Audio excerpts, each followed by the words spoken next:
The Road to Autonomy is presented by the Road to Autonomy Index. The Road to Autonomy Index is a rules-based equity benchmark index that measures the performance of a basket of global companies that are involved in the development and commercialization of autonomy. Institutional investors and fund managers are watching megatrends that are shaping investment opportunities today. These megatrends are creating thematic investment ideas and opportunities for forward-thinking investors. We believe that one of the biggest megatrends today is autonomy. That's why we created the Road to Autonomy Index, the world's first and only pure-play index to track the thematic investment opportunity in autonomy. Follow the Road to Autonomy Index on your favorite finance app by simply typing in the ticker Autonomy. To learn more about the Road to Autonomy Index, visit roadtoautonomy.com/index.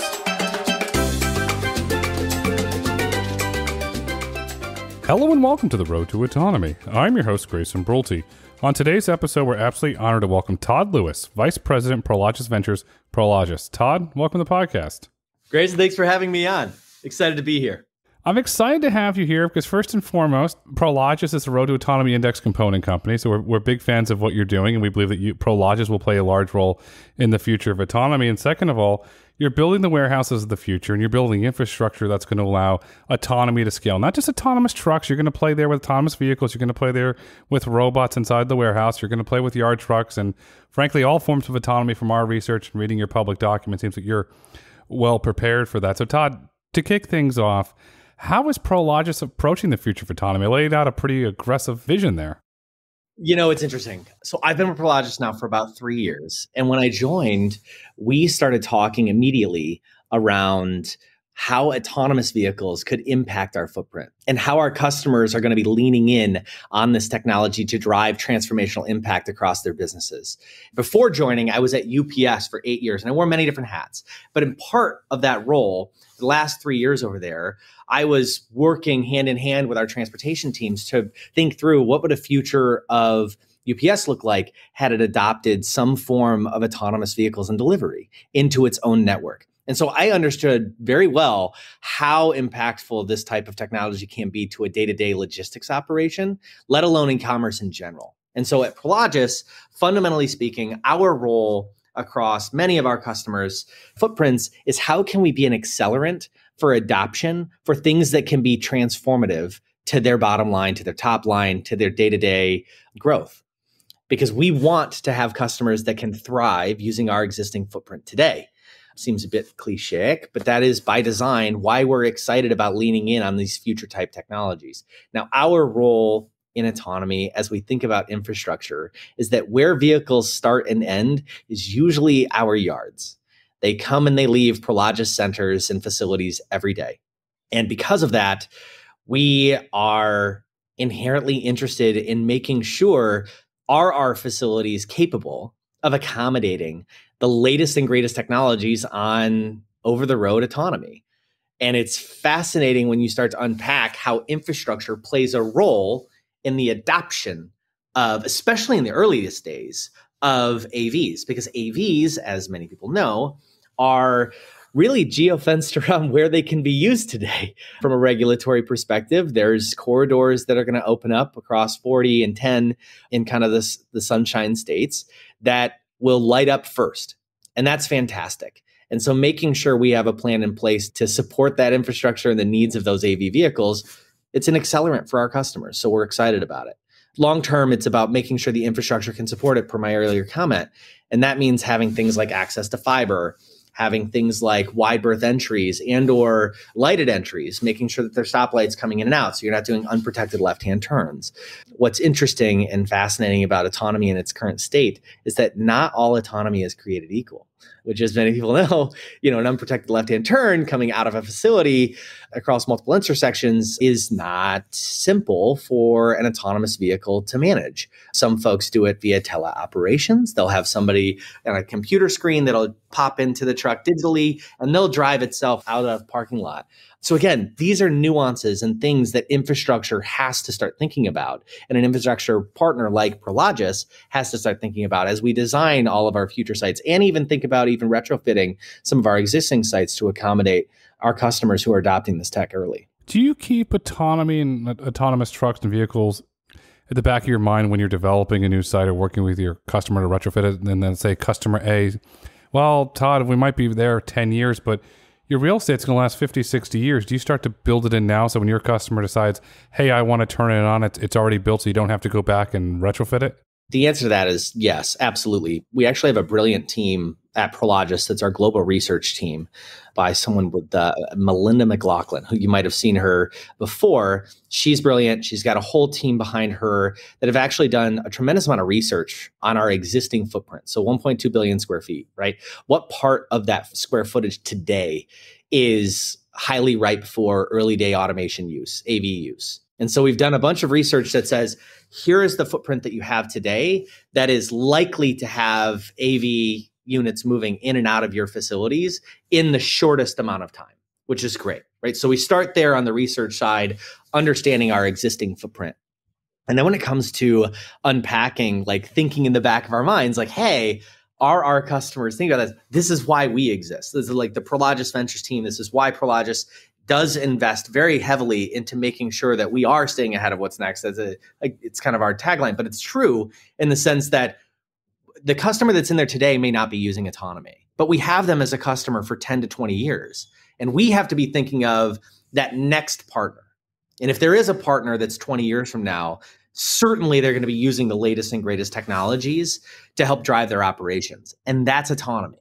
And so making sure that our footprint is not only accommodating it, but that can help it grow and thrive and that can have access to it in a very light touch manner. Things like automated gates and security and things of that nature that like the autonomous vehicle wants and needs to enter a site, maybe even in some occurrences having like a separate entrance for non-human operated vehicles, right? Those are the types of things that we're starting to think through. And our development teams are very in line with that. We, with the research team, have helped design like what are the different things and what are the different criteria for autonomous vehicles that you can start to think about as you're developing a brand new site. Because to your point, we want to hold these sites for 10 to 30 years or longer, right? And if you are going to do that, they better be future-proofed. They better be future-proofed. I'm going to put on my investor hat, and I'm probably going to sound like one of your board members. Startups come and go, companies come and go, especially around new and emerging technologies. How are you hedging your bets from a capital risk standpoint where, let's call it Acme Autonomy Company wants to lease, let's say 150,000 square feet from you. You look at the balance sheet and you say, well, if they don't close their Series B, we're not getting our rent check and we've got a problem. Do you put together a consortium or do you go to the Walmarts and the Targets of the world that have a balance sheet and say, okay, are you willing to sublease a part of this warehouse? Or how does that work to protect the overall capital investment that you're going to make to build the warehouse of the future? Well, first of all, that's a fantastic question. From a partnership perspective and from a customer perspective, Prologis has such a diverse suite of customers. And the demand that we have across the markets that we do play in is high. From a design perspective, we are trying to design for future use. It is absolutely a part of the diligence that we unpack and the underwriting that we unpack on every capital investment that Prologis makes. And so when we're thinking about that site, to your point of that company that is that Series B type company, there are many, many partners of ours that would love that site. It's not just one company that's like, oh, hey, Acme company raising a Series B, they would love that space. And that's fantastic, right? But the best problem that Prologis does have is that we have this core of fantastic and growing organizations that also need and want space because it's centric to consumers. So we hedge by making sure when we say that these are future-proofed, that they are at a minimum accommodating of the newest generation of technology that will be embedded into the buildings themselves. And that comes in the form of like energy. Right. So making sure as more and more of our partners start to lean into electric vehicles, ensuring that they actually have the conduit required and the lines pulled upstream to accommodate a fleet of electric vehicles, because the needs and demands on the energy side have drastically changed. But that might not be a today problem. Certainly it is in the future. So a roundabout way of saying, it actually goes into the design phase is how we make sure that they're future-proofed, because we're designing them for not just today's customer, but the use cases that we're starting to see emerge today. to be fair to our Series B companies and as an investor in many Series A and Series B customers, right? Operationally speaking, we as a company look at credit scores and we underwrite with a high level of rigor. We choose partners who have the highest likeliness of success. And we try to stay true to picking partners and customers who have operations and new business practices that have what we would consider staying power, right? So looking at folks that are not just a kind of a flash in the pan type model, but looking at businesses that can grow and thrive. That's the kind of customer-centric side that we're pulling for. So some companies could potentially have staying power, but then you've got a thing called the Federal Reserve, and interest rates go up. You know this. You're a venture capitalist. The venture capital market dries up. The credit markets dry up, and if you can't get credit, good luck getting anything under 17%, even with tier one credit, both on the consumer and the business side. Are there insurance instruments that you can put very similar to when you're building a building, you can get a completion bond to complete it? Are there insurance mechanisms that you can put on to hedge your risk as it relates to building this warehouse for, say, an autonomous trucking startup? Or do you try and get a consortium of them together? So if one goes down, at least you've got 2, 3, and 4 to offset that. And that at least buys you time to make a different strategic move if needed. I'm going to bifurcate that answer into 2 use cases because I think it'll be helpful for like when you speak of like building an autonomous hub, for example, you have the syndicate of users that become in the future, theoretically, reliant on the impact that that facility can have to their day-to-day operations, right? So when you start running 24/7 type 53 footers across the South Belt, if an autonomous hub is the heart of that operation, if it's what enables those vehicles to operate day to day, and your Target using that, or your Walmart using that, or your Amazon using that, you have an invested interest in ensuring that that stays alive. And so even though the autonomous company that might operate that site today might change or might rotate or might fall out or get purchased, actually a more likely scenario might be that they get purchased by a large OEM and the large OEM has no plans to operate AV hubs. You still have this syndicate of users that are so deeply embedded and rooted on that technology that the likeliness for it to succeed and to thrive and the need for it to exist is such that you have incumbents that could come and make sure that it would still exist because it has to for them.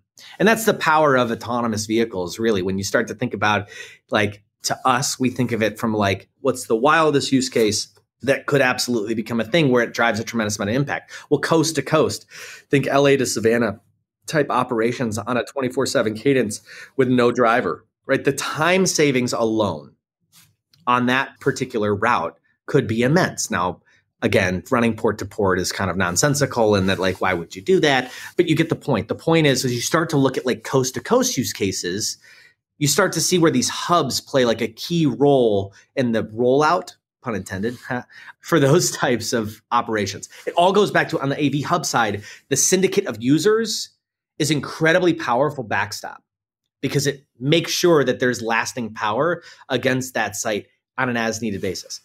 Now, the risk side of that, to be fair, is there's a day when vehicles are smart enough to where they can operate door to door and they may not need a hub. But AV vehicles, as you know, especially as you know, they are not like a traditional truck.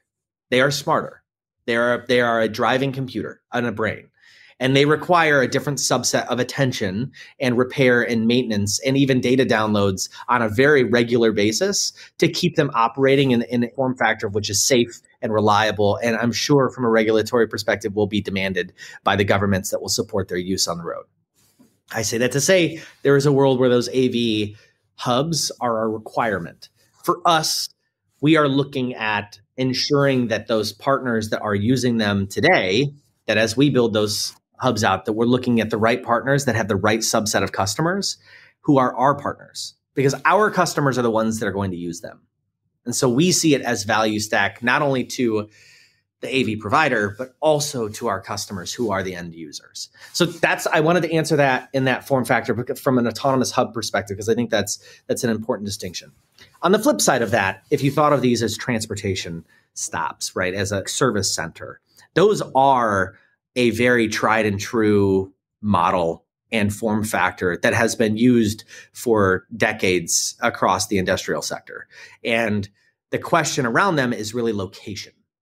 if you start to have a 100,000 square foot facility that's servicing those types of operations, and then all of a sudden those vehicles can now go 5 times the distance without having to stop, do you need it in that location? Which is why Prologis is so, we are incredibly particular when it comes to where we locate our sites. Not all real estate is created equal from a location perspective. So we do so predicated on that.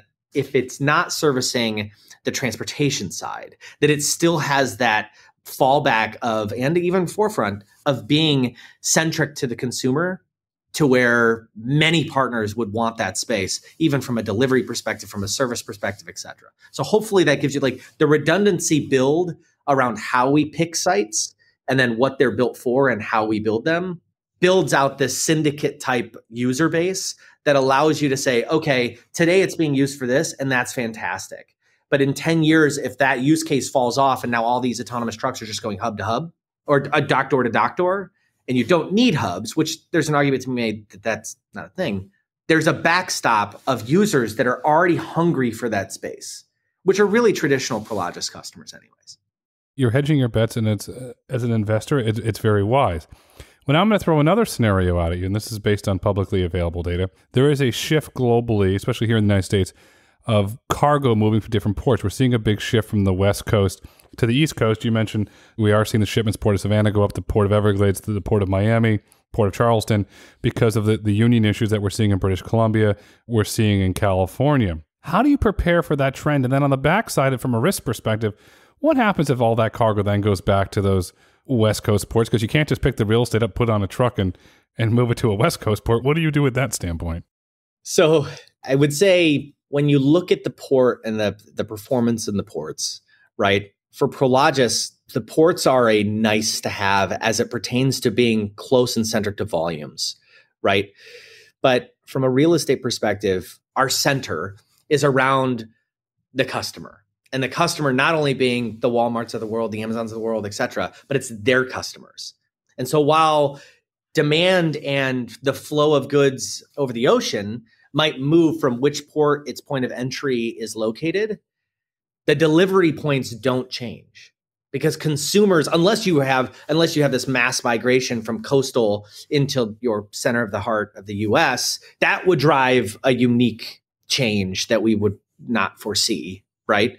Even with all the brilliant minds that we have here at Prologis. But I would say that the movement and the shift of volumes from a port perspective, yes, that does drive a certain type of demand at our facilities, and it's great. The consumer side of where we're located is what I think gives us the staying power to think, okay, if volumes shift from the Port of LA to the Port of Savannah to the Port of the Everglades, do we have sites that are centered around there? Yes, we have many facilities that are in those areas. In fact, many of them are growing markets for Prologis. I say all that to say, even though the point of entry changes, I think the delivery side of that, which is where all of these goods end up, is still a lasting and investable space. I think it's investable space. It's a space that, to me, is scaling. And I'll give you a scenario using autonomy. There is a global movement to remove heavy-duty Class 8 vehicles out of city centers, move them to the suburbs. You can even use the term the exurbs, but moving them outside of the city core, let's say 20, 30 miles outside of the core. And then you're seeing this trend of micro-fulfillments, and then you have Gaddick that's running from the hub to a micro-fulfillment. Then the next step after that, and Walmart's been public on this, Amazon's been public on it, especially in New York City, putting small micro-fulfillments in dense urban environments. You mentioned that you'll scale with your customer. Prologis operates around the customer. Let's say you have customer Acme, and they say, okay, we need big truck, Class 8 here, we need micro here, and oh, by the way, we need city here. Will you follow that customer along that whole journey with them? I'm going to give you a loaded answer, and I'm predicating that because I know you're going to think, I know the look on your face, you're going to smile. It depends on the customer. It depends on the customer. It depends on their needs, right? I would hesitate to say that, like, I would put my Prologis hat on for a second. We want to do what we're good at, right? So Prologis is a prolific partner in building fantastic industrial facilities for our partners, right? But at what point, the question I would pose back would be, at what point does it stop being industrial, right? Do these micro facilities, like super micros, like your 10,000 square foot, your 5,000 square foot, your dark store like grocery chain model, the back office type. At what point does that stop being industrial and it starts just being like it's part of the city? When we're thinking about it, how have we supported it? Well, we have an entire team dedicated towards urban development, and they are smaller facilities. These are 35,000, 50,000 square foot type operations. And we've done several of them across the globe in more city dwelling type environments and in a more urban setting. And that is centric around, like, again, the end customer and ensuring that, like, even if Acme changes, there is still a need to service and deliver goods to the surrounding communities. And therefore that facility will have staying power, right? That's our bet. And so to your point and your question, how far down the chain will Prologis go working with our customers to create real estate? Well, we'll do it until it doesn't make financial sense anymore. And so that's why it's customer to customer based, because we're going to build great infrastructure for great partners where we believe that they have staying power and that they're driving value to the end customers in the communities in which they're embedded. I don't know if that takes us down into that 5,000 square foot, like 7-Eleven type facility. I'm not sure about that. But I would say that I have seen us explore and look at facilities in that 30,000, 40,000 square foot type arena, where, to your point, if you want to operate in and out of San Francisco or in Paris in 2030, you're going to need an EV. And those EV vehicles are class 5, 6. They're not class 8. So to do that, you actually have to redesign the network a little bit. And that's where, again, our research team and even the ventures team and many of our real estate developers, we are all collectively, I think we meet once a week to chat through some of those developments on that front to make sure that we're staying up with the latest and greatest there. If you look at Paris, 5,000 square feet, I don't think it's going to be enough. You're probably going to need something in the 25 to 30, maybe right on the fringe.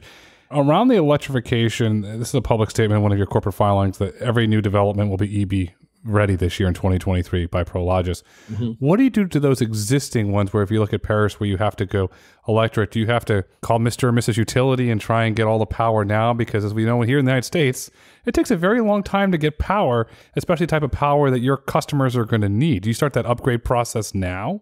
Well, that's exactly right. And it's in part, it's like when you start to think of like why Prologis is such a valuable partner here, what gets me excited is that this is not net new for Prologis playing in the energy sector, right? So we're the second largest owner of rooftop solar, and hopefully quickly on our way to becoming the biggest. And that only makes up a very small percentage of the local grid capacity here domestically, right? And that's only with like 3 to 4% of our rooftops having solar on them. So because of our endeavors there, we've built these long and lasting relationships with those utility partners. And so getting a call from Prologis today to say, hey, listen, we're not just thinking about the future of our sites needing electrification. We want to start planning that today, even for our existing footprint, because our customers will want it. They will need it. And so we built an entire mobility division to focus on accelerating EV adoption. So to your point, yes, all of our future buildings will ensure that they are capable of handling EV fleets. And our existing infrastructure, absolutely, we are building the relationships with the utility partners. We actually have built relationships with the major utility partners where EVs are going to be adopted first, which is not news to anybody, and where they're going to be located. But I would say it's important that Prologis plays a role here, because it can't just, this is not something that it's just on the hands of the customer. Right? Because as you know, if I wanted to go buy 100 electric vehicles, if I wanted a fleet of 100 Rivian vans to deliver, right? And I tried to put those to work today, it would take me roughly 16 to 18 months to get the conduit required to keep those charged, even if I got them delivered today. This is why it's so important that Prologis plays upstream on behalf of our customers. It's also why many of our customers choose Prologis, because we are actually working upstream to make sure they're like, oh yeah, we're moving in. Oh yeah, we have 100 EV vehicles. And you've already thought about how to electrify those. It's actually fantastic. Okay, so another monkey there, because this has been a fun game so far. Obviously, we saw the Tesla news with the North American charging standard becoming the de facto standard. SAE backed it here in North America. What happens to all that infrastructure for EVs that is currently on the ground? And oh, by the way, that J-plug's not going to work anymore. Do you have to go rip all that out and put all the new Tesla plugs in for your customers? Or what do you do? It's such a dramatic change from a CapEx perspective. It's a fantastic question. And it's something that, like, again, I keep saying this is why we do this. This is legitimately like where our mobility team has focused is in the fundamentals of EV requirements. So the most important thing in charging vehicles is having the energy to charge the vehicles. And that infrastructure is not changing, even with the plugs that are going into those vehicles. So when you look at a way to build, because when our mobility team has built products and services around charging your vehicles, they've done so under the pretense that, yes, there are going to be new standards that are set that are using new plug types, new charger distributions, new software that's going to be required for a fleet to even use the energy, to tap into the energy. It all has to be agnostic, and it all has to be built from the ground up that it can change. You can pull the plug and adapt a new plug to it because what you need is the energy. So yes, are there new CapEx and requirements that are going to be needed to ensure that they can charge those existing vehicles per your comments? Yes, there are. But it's the underlying infrastructure and it's the underlying technology and the work that we've done upstream that makes it so that that can happen today. I think that's the trick, is that you're trying to build everything in a form factor that's modular that would allow you to support those changes that are inevitable. And there's going to be more, right? So the Tesla example is one today, and tomorrow there's going to be another one, and that's okay as long as you're designing it in a way that accommodates for that. There are some providers of charging today that do not. They are built in a box. They like that they use their system, they use their charging mechanisms, they have their own form factors, their own software. You must use it all in order to be a partner of theirs. I'm not sure we see it that way because our customers, their needs are going to change. And as you know, many of our customers, they don't single source their vehicle procurement. They have Tesla trucks, they have Rivian trucks, they have your Nikolas and your Daimlers, right? So you're going to have your mix of vehicles that are going to need to be serviced at your sites. You have to make sure that the chargers can work across all of them. Because the bottom line at the end of the day, your customers just want it to work. They want it to be interoperable across all their vehicles, no matter what class of vehicles. They just want it to work. Most chargers, you'll go on Charger Help, or you look at, they're broken half the time. That's pretty much, in my opinion, why the Tesla charger standard really caught on, because they were reliable because the amount of money that Tesla spent on upkeep. You look at rolling blackouts in Texas, those have been publicly documented. There are other parts of the country where you have real estate that there are energy grid constraints, and your customers are operating an all-electric fleet. Are you putting in microgrids, energy redundancy, so no matter what happens to the grid, your customer can operate? And do you call that the Prologis guarantee? Yes. Redundancy on the EVs, like the detrimental impact to a fleet, not something like the world has had half a century to build itself out around fossil fuels and supporting ICE vehicles, et cetera. When an EV goes down and operations stop, that is not acceptable in today's environment.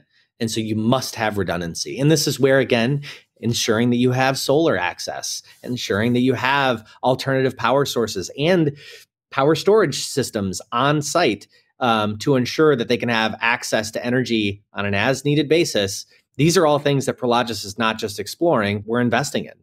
It's a part of our mandate to ensure that our customers, and that's, again, we believe that that's why Prologis customers are going to be Prologis customers forever, because that's the type of partner we want to be. We do not want operations to go down. And by the way, we're a landlord. That's not something that's like typical among landlord type activities. You're not the slumlord. You're the good lord. We're the good lord. Right. That's right. I like that. Are you okay? So let's go down to redundancy, because I want to jump inside the warehouse for a minute. But before I do, the backbone of the inside of the warehouse is fiber. When I was in Beverly Hills and we were building out the fiber network, we had ran 6 redundant pipes into the city to ensure that fiber would never go down. To the best of our ability, have a 99.99% uptime. There's no such thing as a guaranteed 100% uptime, but you can mitigate the potential risk. Are you doing the same thing of your mission critical warehouses for your customers? You're pulling in multiple fiber lines, because we've all had the incident where some idiot's digging without a permit and oops, there goes the fiber line. The answer is yes. We're always thinking in the guise of like, and this is where we do work with our customers, right? So in a world where we're doing a build to suit, which is a custom build for any one of our customers, those are the types of questions we're discussing on an ongoing basis, is how do we make sure that you have redundancy in place from a fiber, electrification, et cetera perspective, so that they don't go down. right? So that there is no such thing. And now there's no such thing as 100% protection there, to your point. You can be 99.99999 all the time. But we have to be thinking about that. And that's, again, why when we were chatting earlier, talking about access and proximity. Proximity is really important. Proximity to pipe is really important. And for Prologis, that's something that we think about all the time, is like making sure that we're working with partners that do look at our real estate and say, hey, they may not be a customer today, but we want to make sure the pipe is close, because if they ever want to tap into it, they can, right? So that's another part of our value stack that we like to look at, is to ensure that everything's online. It better be online when the lights come on in the morning. Does that real estate carry a premium for where the fiber pipe's located? You have to pay a premium for that land because that current landowner, before you acquire that land, knows exactly what they're sitting on? So it's an interesting question you ask. I would actually say that most of Prologis real estate is a premium. We're a premium package type company, right? So our real estate is not the same as some of our peers, in that because we think like this, we believe that our real estate does more than just be a box and a shell on a plot of land. It is a premium, but it's also just kind of, that's part of what it means to work with Prologis. You kind of have a rest easy type mentality, because you know that Prologis is thinking about the things that when you do move in, you're like, oh, they already have that. That's great, because I need it. That's in part why we built an entire business called Essentials, where you can have some type of turnkey real estate type experience, because you want to move into a site. You should be able to talk to us and say, hey, these are all the things I need. I just want to turn the key when I wake up in the morning, and I want to be able to walk in and operate.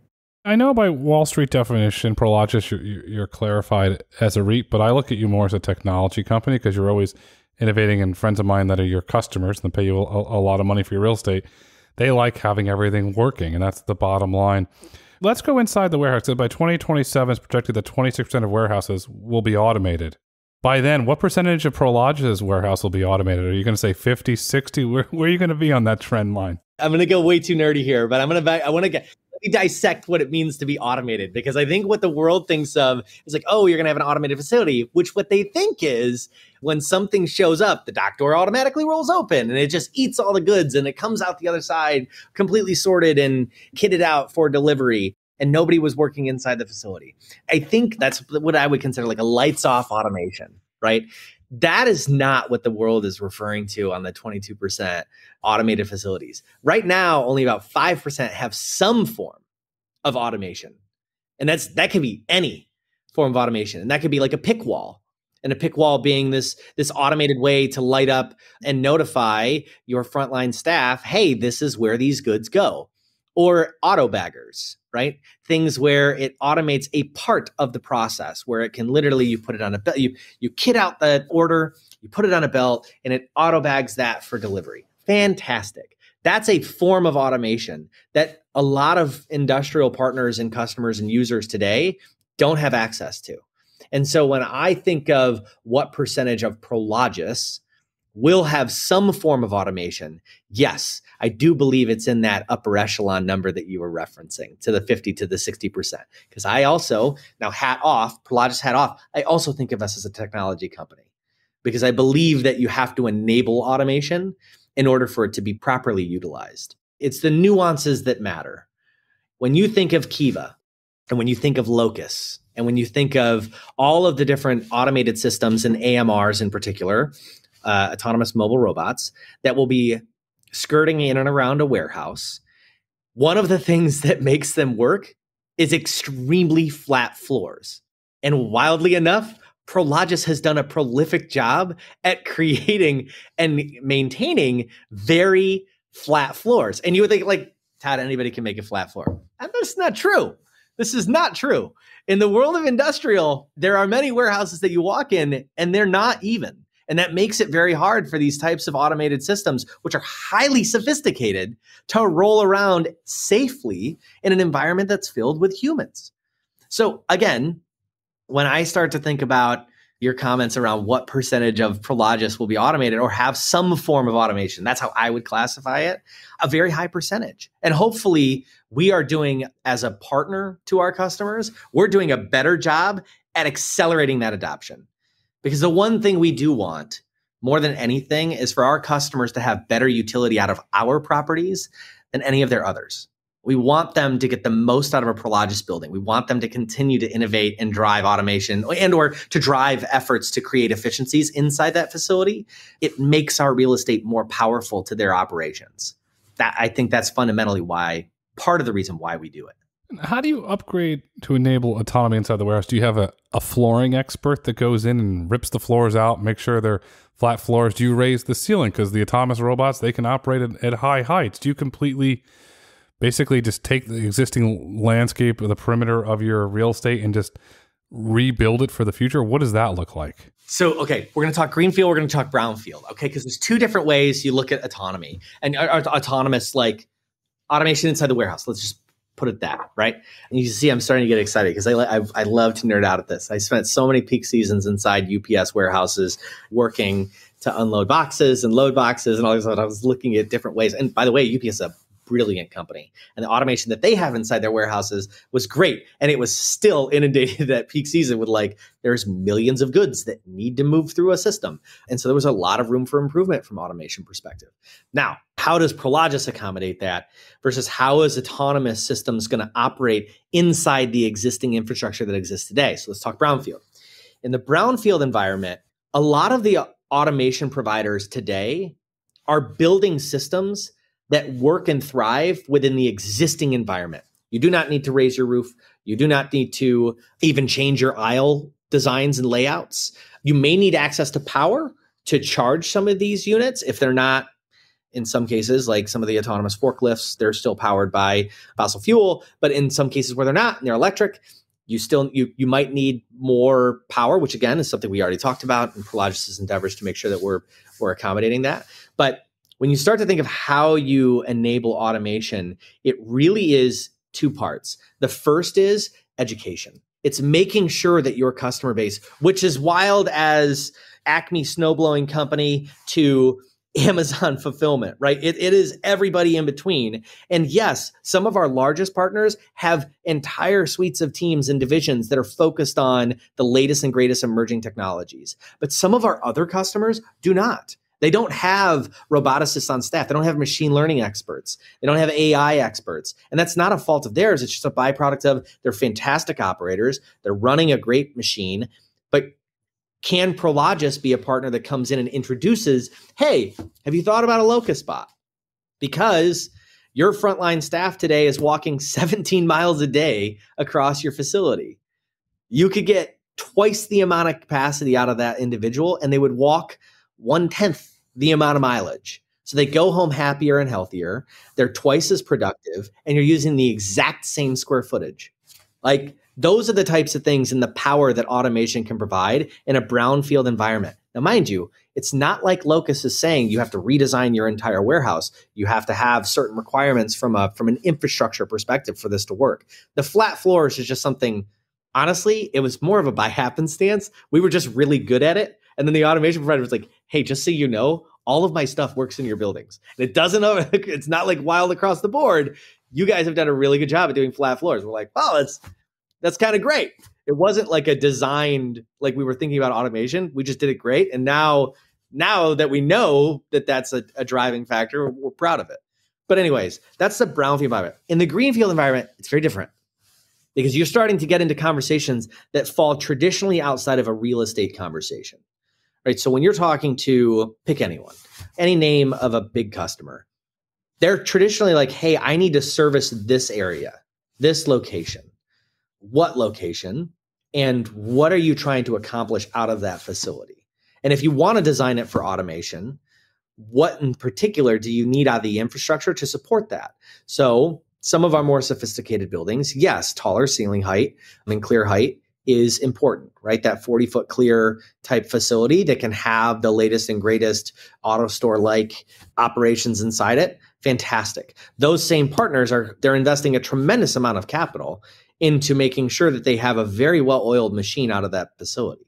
And so yes, in that environment, you're building it by design to accommodate automation. The way Prologis is thinking about it is in two parts. We need to make sure that the shell and design can work with that automation. So the throughput matters. Actually, a higher emphasis on ingress egress. Because if you think about it, if I have a 1,000,000 square foot facility and I put all the automation I want on the inside, what's one of the most important driving factors around the performance of that building? Well, it actually stops becoming the inside of the building and it starts becoming your ability to get stuff in and out of it, right? So like the amount of vehicles, and this again goes back to your, like the autonomous road, like the more goods you can get in and out of the facility actually becomes the limiting factor for how many goods that facility can process on a day-to-day basis. It's wild, right? So I say all that to say, in the greenfield environment, it's about ensuring that our facilities can use the auto stores of the world, that we're making sure we have the proper clear heights, that we've got the energy and the fiber access pulled. But like from a design perspective, Prologis has not gotten into the business of telling our partners how to operate their sites. We don't go in and we say, hey, if you want to do 200,000 pieces per hour out of this facility, you've got to do X, Y, and Z. We have been a great partner in advising them, like, we believe that you should connect with this provider because we've seen what it has done for other partners of ours. And we would love for you to be a growing customer. And we think this is one of the ways you can do it. And so we'll make those introductions. And now with Essentials, we're starting to offer those to our customers to make it more accessible from a capital perspective. So finding new and unique ways to ensure that they can adopt some light touch forms of automation.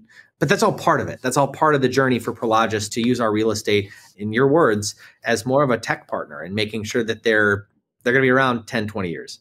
The inside of the warehouse now, from what you described, is highly, highly optimized, running efficiently. Then let's go outside the warehouse. Will you work with those partners to help optimize the yards from a design standpoint to get the efficiency throughput? Are there certain design techniques that you've seen from your customers that can increase it 1, 2, 3, 4% in terms of what they can get through a throughput standpoint? Yeah, so we're extremely motivated to ensure that not only the inside of the four walls is intelligent and prepared for the future, but also the outside. So we actually, on the venture side, we just incubated a business that came out of the Smart Yard effort and endeavor here at Prologis. And again, what we were thinking about was our customers and their ability to utilize and get the most out of the traffic inbound and outbound on their facilities.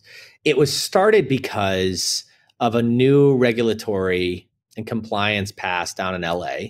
Essentially, it requires certain tenants of a certain size or facilities of a certain size to start to report against vehicles entering and leaving the premises, right? And you may know about this, you may have heard about this from SCQAMD, that they now have to report against that on an annual basis. And if not, they can face fines. And actually what its intent is it all had to do with the emissions standards for your impact to the environment. And what's unique is that from a government perspective, they turn the lens from the driver's side and the owner and operators of those vehicles, which can come from anywhere.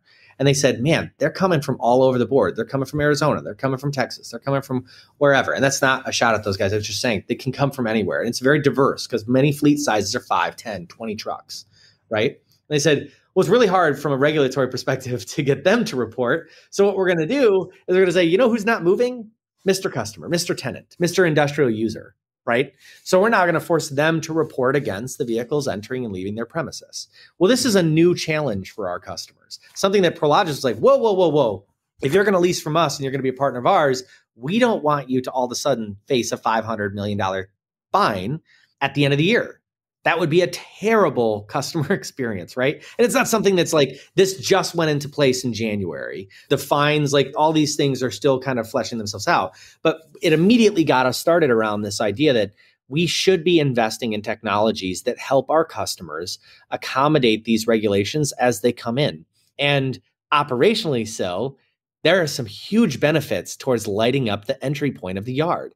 So we invested in a company. We built a company with a partner outside that is focused on using computer vision and AI to identify vehicles, pull off pertinent information, and enable users and tenants of that space to auto-report against it, to do automated dock door scheduling and or positioning of vehicles upon entry so they'll know what dock door to park at, right?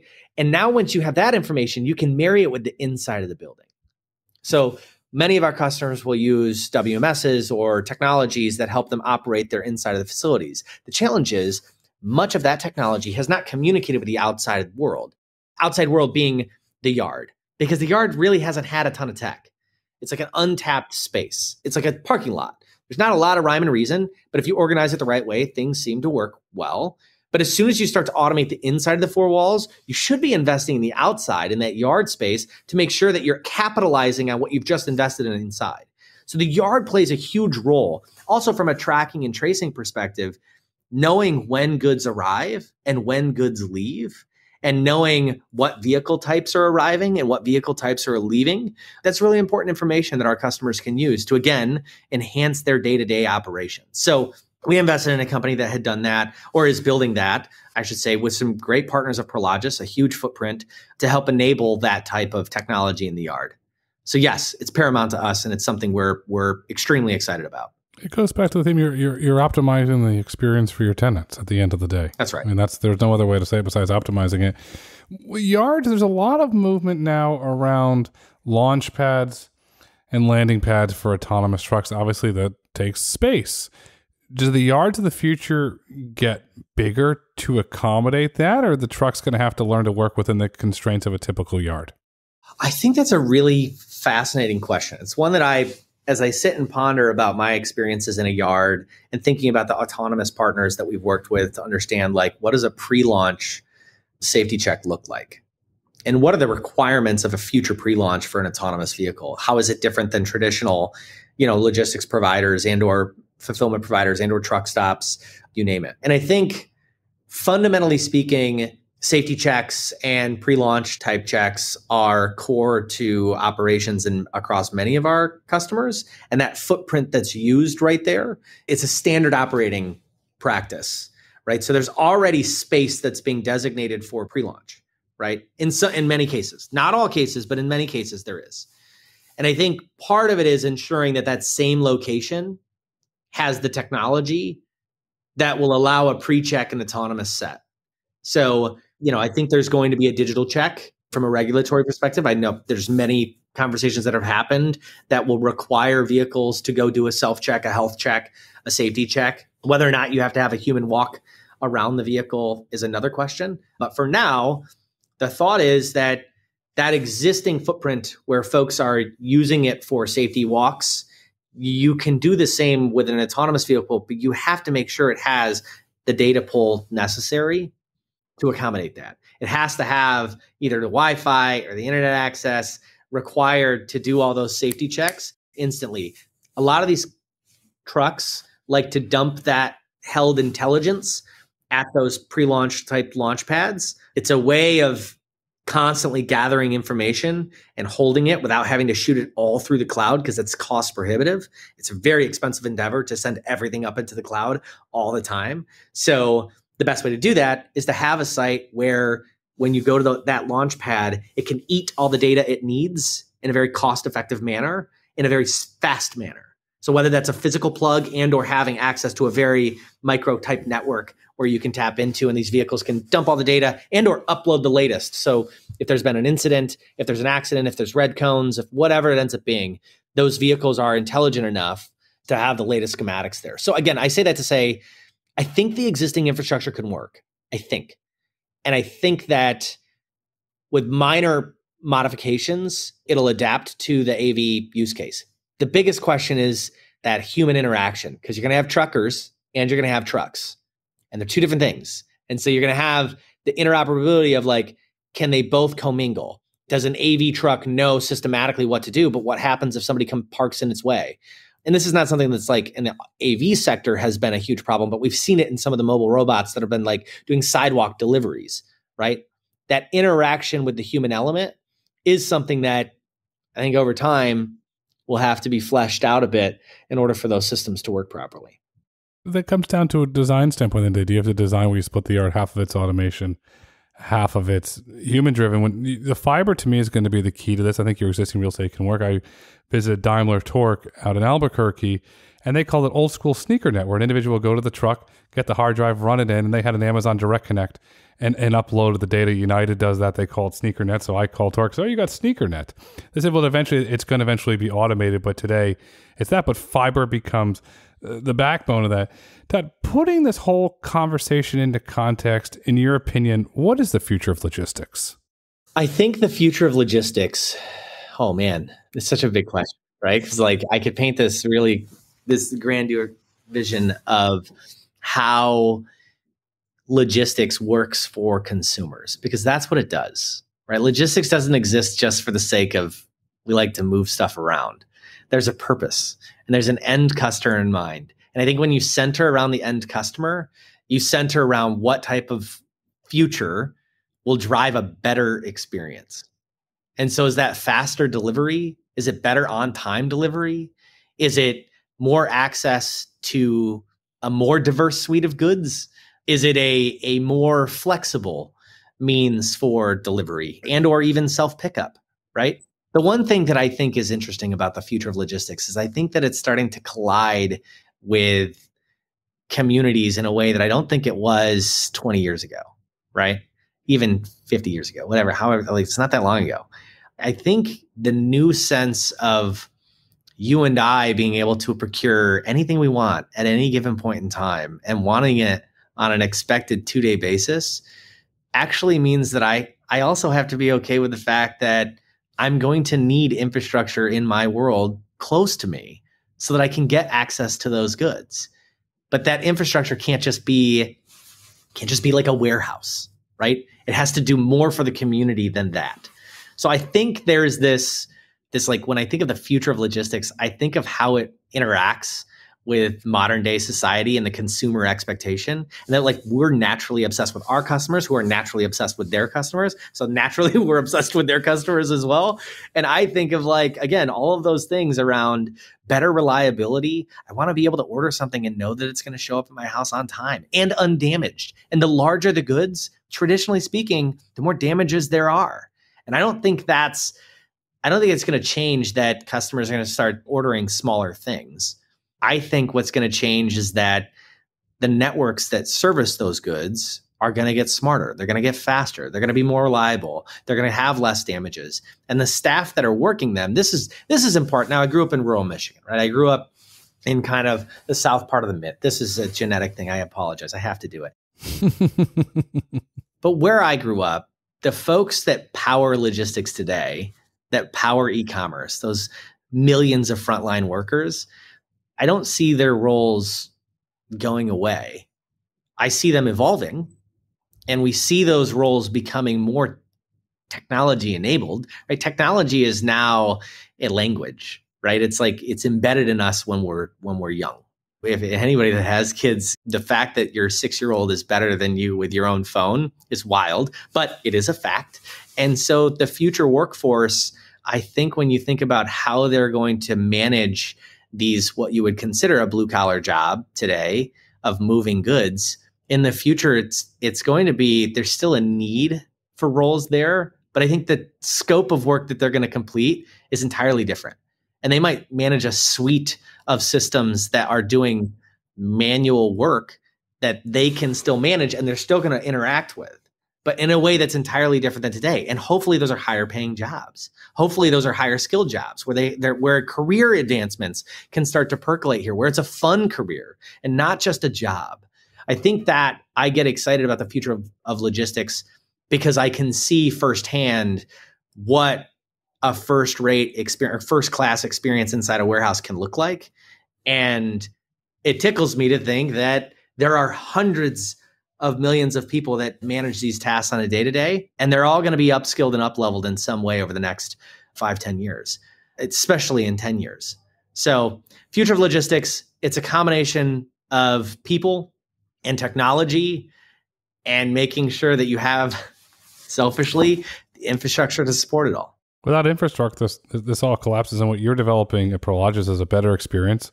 And for your customers and for shareholders, it's going to be a more profitable experience. And you're right about the job. Autonomy is going to increase productivity and the skills that those individuals are going to learn. They can go to other industries. It becomes, you can make the argument that what you're building at Prologis with your clients becomes the new vocational schools, where they can go in there and learn all these new skills they can take to other jobs. And the best, most important part of that is they're not going to have any student debt. They're going to get paid to learn these new skills. They'll be paid to learn these skills without student debt.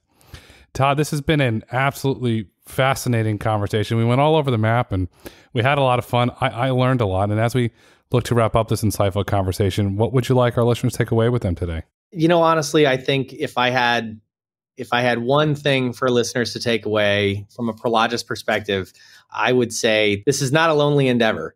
It's not meant to be done alone. So when we think about changing the future of logistics and what that entails, it's better done together. So we love partnering with folks when it comes to driving new innovation, thinking through new and creative ways to invest in what the future will look like. And so anybody that is interested, we would love to connect. I think that would be my parting comments, is that we love to partner on this stuff. Reach out to Todd and the team at Prologis. They are building the future. The future of logistics, very simply, is partnerships. The future is bright. The future is autonomous. The future is Prologis. Todd, thanks so much for coming on the road to autonomy today. Thanks, my friend. Appreciate you. If you've enjoyed listening, please kindly rate, review, and subscribe on your favorite podcast platform.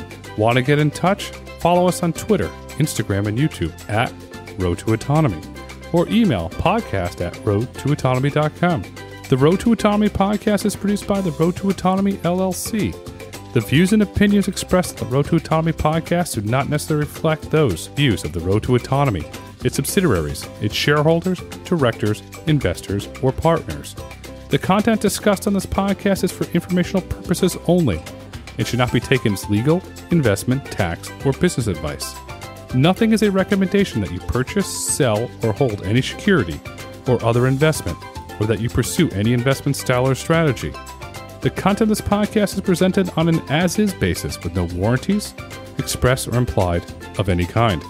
Financial mentions about companies in the Road to Autonomy Index and discussions about the Road to Autonomy Indexes are for informational purposes only and should not be relied upon when making any investment decision.